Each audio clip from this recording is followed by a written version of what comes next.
Ce mois de janvier 2016 nous a permis pour la première fois d'organiser une cérémonie de vœux à la commune, puisque jusqu'à présent c'est une tradition qu'on n'avait pas eu l'occasion d'installer, et cette tradition désormais va permettre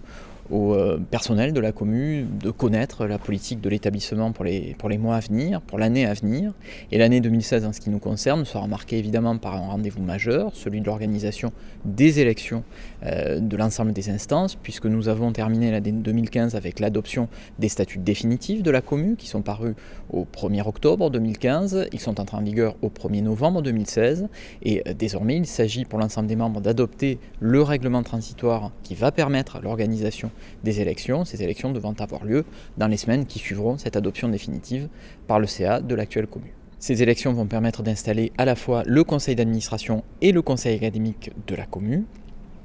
L'installation n'aura pas lieu en même temps puisque d'un côté pour le conseil d'administration le mode de scrutin est direct, donc chaque électeur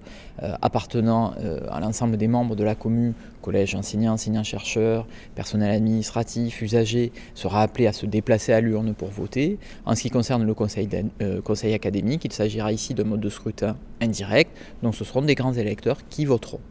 Dès lors que l'ensemble de ces instances électorales auront lieu, nous pourrons réunir ces instances de façon à ce que le conseil académique désigne son vice-président et surtout que le conseil d'administration puisse élire le président de la commune, le vice-président du conseil d'administration et le vice-président numérique. L'ensemble évidemment de ces opérations sera précisé, sera étalé dans le temps, de façon à ce que d'ici la fin de l'année 2016, les instances définitives de la commune soient en place avec le ou la présidente à sa tête.